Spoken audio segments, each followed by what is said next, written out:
आज हम बीए विभाग द्वितीय वर्ष संस्कृत विषय है प्रथम प्रश्न पत्र के अंतर्गत आने वाली 5वीं इकाई व्याकरण के अंतर्गत कृत एवं कृदंत प्रकरण है। कृत प्रत्यय क्या होता है, इसका सामान्य परिचय इस प्रकार से है। कृत प्रत्यय भी तिंग प्रत्ययों के समान धातु के साथ जोड़े जाते हैं। तिंग और कृत प्रत्ययों में अंतर यह है कि तिंग प्रत्ययों से क्रिया रूप बनते हैं, जबकि कृत प्रत्ययों से संज्ञा विशेषण और क्रिया विशेषण रूप बनते हैं। जैसे पच धातु से तिंग प्रत्यय तिप जोड़ने से पचती रूप बनता है, जिसका अर्थ है पकाता है। यह क्रिया रूप है। जबकि पच धातु से कृत गह प्रत्यय जोड़ने से पाकः रूप बनता है, जिसका अर्थ है पकाया हुआ अन्न। यह संज्ञा है। जो कार्य साध्य अवस्था में हो उसे क्रिया कहते हैं। साध्य अवस्था में कार्य की प्रक्रिया चलते रहने का भाव है। जब कार्य पूर्ण हो जाए उसे कार्य की सिद्ध अवस्था कहते हैं। पचती पकाता है में साध्य अवस्था है और पाकः में सिद्ध अवस्था है।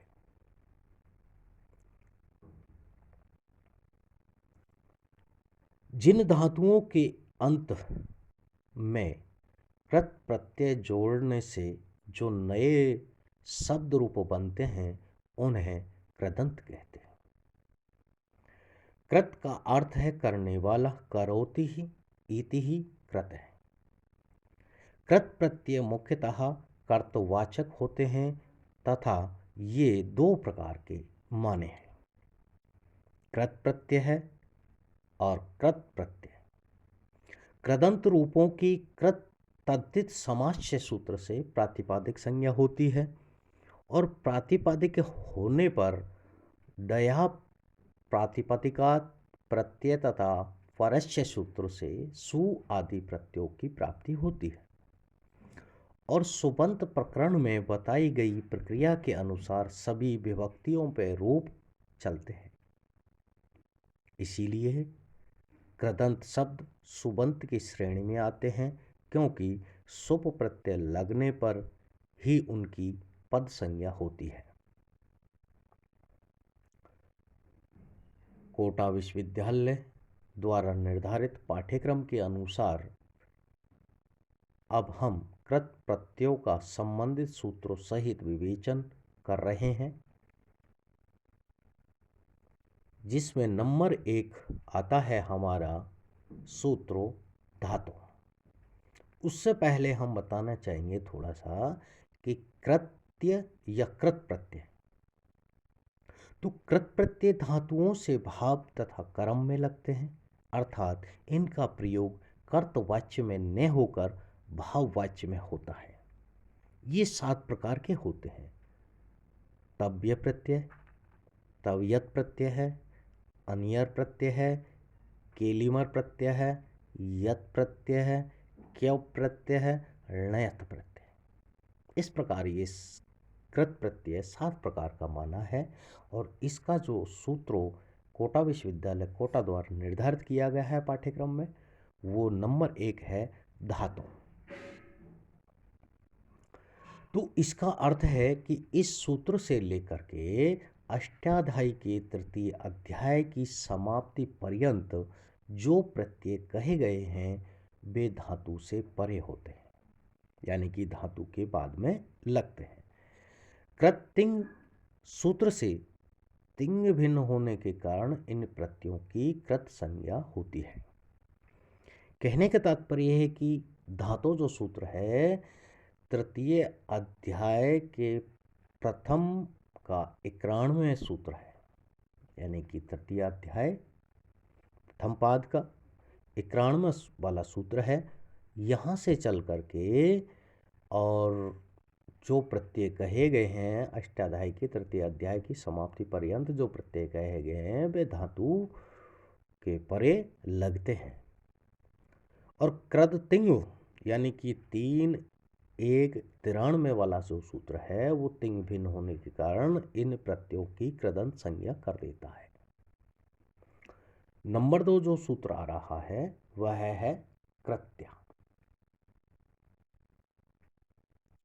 लवण त्रचो यानी कि 3 1 113 से पहले के प्रत्ययों की कृत संज्ञा होती है। ये बता रहा है कि कृत्य क्या है, यानी कि तृतीय अध्याय का प्रथम पाद का 113 सूत्र से पहले के जो प्रत्ययों की कृत संज्ञा हो जाएगी। इनसे पहले के जो सूत्र हैं उनकी कृत संज्ञा हो जाएगी। इससे आगे आने वाला सूत्र है कर्तरी कृत।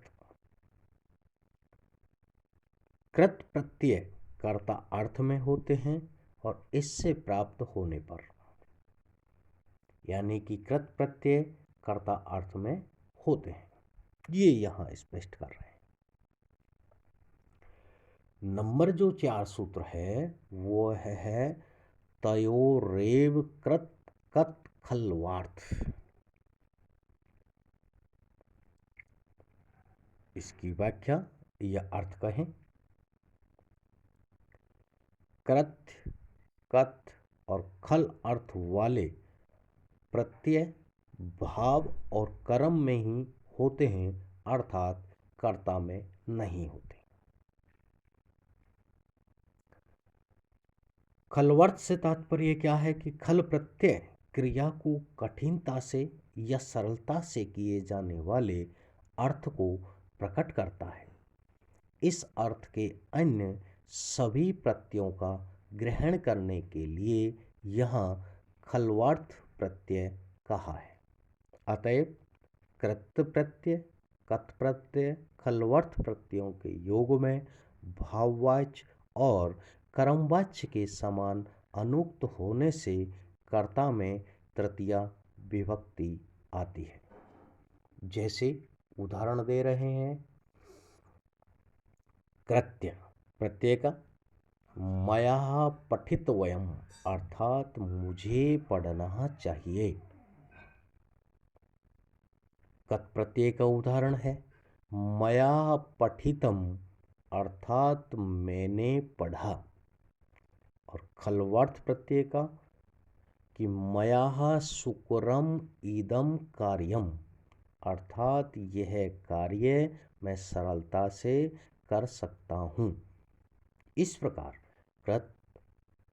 कृत्य प्रत्यय कत प्रत्यय और खलार्थ प्रत्यय ये तीनों का यहाँ हमने उल्लेख कर दिया है। अगला जो सूत्र आ रहा है वह है तव्य तव्यानियर।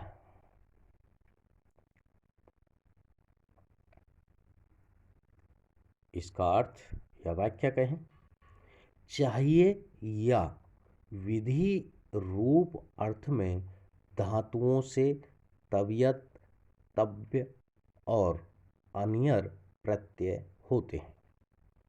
तबियत का तैकार इत्संज्ञक होने के कारण तव्य शेष रहता है तथा इसको धातु से जोड़ने पर भी तव्य के समान ही रूप बनते हैं, केवल स्वर का भेद होने से स्वरित होता है, अर्थात तित होने से यहाँ तित स्वरितम सूत्र से स्वरित होता है।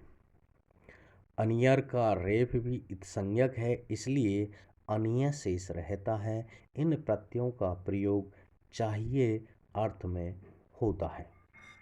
जैसे उदाहरण के लिए मया पठितव्यम् मुझे पढ़ना चाहिए, ये तो इसका प्रयोग हो गया। अब इसका उदाहरण है एधितव्यम और एधनियम। एध धातु वृद्धि होना अर्थ में है और ये धातु अकर्मक है, तो एद धातु से भाव में तव्य और अन्यर प्रत्यय होते हैं। धातु से विहित होने से ये आर्ध धातुकम शेष है, सूत्र से आर्ध धातुक संज्ञक है। आर्ध धातुक संज्ञा जब हो जाती है तो वलादि आर्ध धातुकम होने से तव्य को इठ का आगम होता है।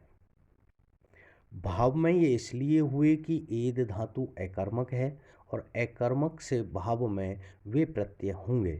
कर्ता अनुक्त है, इस बात को दिखाने के लिए त्वया यह तृतीयांत कर्ता दिया है।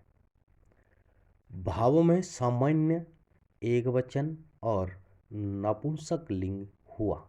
कर्म में ये प्रत्यय सकर्मक धातुओं से आते हैं और कर्म के विशेषण के रूप में प्रयुक्त होते हैं, अतः लिंग वचन कर्म के अनुसार होते हैं। इसी का उदाहरण नंबर 2 दे रहे हैं। चेत्वय चैनियम व धर्मस्त्वया, तुझे धर्म अर्जित करना चाहिए। यहाँ चे माने की चुनना धातु का अर्थ सकर्मक है। तो यहाँ ची धातु से कर्म में तव्य और अन्यर प्रत्यय होते हैं और ची प्लस तव्य बराबर धातु के ई को गुण ए होकर चेतव्य रूप बना। दूसरा ची प्लस अन्य, अन्यर प्रत्यय हुआ, अन्यर में से अन्य बचा और यहाँ धातु के ची में से ई को गुण ए आदेश होता है और ए आदेश होने के बाद ए को आया आदेश होकर चयनियम रूप बनता है। चयन का कर्म धर्म है, वह पुल्लिंग और एक वचन में है, अतः इनसे भी पुल्लिंग और एक वचन हुआ। त्वया यह कर्तपद है, इसमें अनुक्त होने से कर्ता में तृतीया विभक्ति हुई। इस प्रकार सूत्र हमारा था तव्यत् व्या अन्यर। अगला जो सूत्र आ रहा है 6 नंबर का, वह है अचो यत।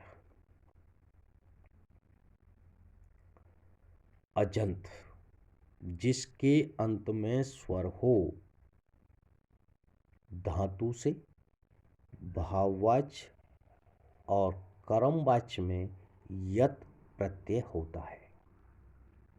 जिसके अंत में स्वर हो, यदि ऐसी धातु है तो उस धातु से भाववाच्य और कर्मवाच्य में यत प्रत्यय होता है। यत का यह शेष रहता है क्योंकि तकार का इत्संज्ञा लोप हो जाती है। जिस धातु से यह जुड़ता है उसके स्वर को गुण हो जाता है। जिस धातु के साथ यत प्रत्यय जुड़ेगा तो उस धातु के स्वर को गुण हो जाएगा। ये इसका स्पष्ट अर्थ है।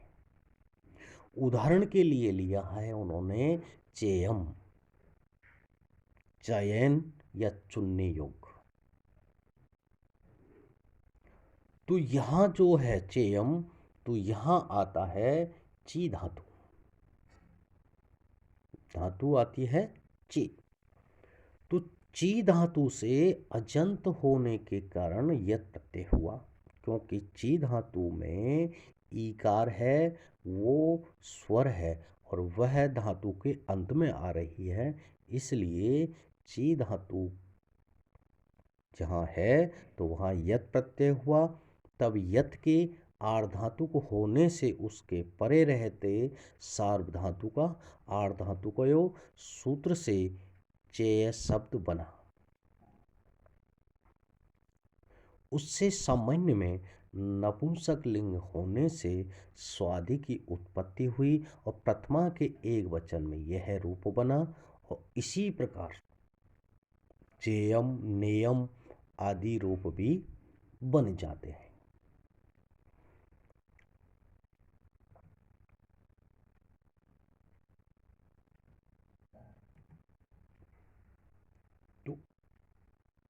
अगला जो सूत्र आ रहा है वह है इदयति या इद्धति। यह इसका अर्थ है कि आकारांत धातु से यत प्रत्यय परे होने पर आकार के स्थान पर ईकार हो जाता है और उसका गुण भी हो जाता है। कहने के तात्पर्य यह है, जिस धातु के अंत में आकार हो, आवरण हो, ऐसी यदि धातु है और उस धातु से परे यत प्रत्यय है तो उस धातु के आ के स्थान पर दीर्घ ई हो जाती है और उसको आगे गुण भी हो जाता है। जैसे उदाहरण के लिए देयम, देने योग्य या देना चाहिए, दान करने योग्य या दान करना चाहिए। इस अर्थ में कर्म में दा धातु से यत प्रत्यय होकर के दा प्लस यत बनता है, तब आड़ धातु का यत परे रहते प्रकृत सूत्र से यानी कि इध्यति सूत्र से धातु के आ को ईकार आदेश होकर के द प्लस ई प्लस य बनता है। तब ईकार को गुण ए आदेश होकर के देय रूप बना, तब प्रथमा के एक वचन में देयम रूप बनता है। इसी प्रकार पेयम गेयम आदि रूप बन जाते हैं। इसका दूसरा उदाहरण है ग्लेयम, ग्लानि करनी चाहिए। यहाँ ग्ले धातु से भाव में यत प्रत्यय हुआ और उसके परे रहते आदेश उपेस्यति से एकार को आकार आदेश हो जाता है। तब प्रकृत सूत्र से इद्यते से आ को ईकार हुआ और उससे गुण होकर के यह ग्लेयम रूप बन जाता है। अगला जो सूत्र आता है वह है पौर्दुपधात। जिस धातु के अंत में पै वर्ग का कोई वर्ण हो और उपधा में अत हो उसे यत प्रत्यय होता है।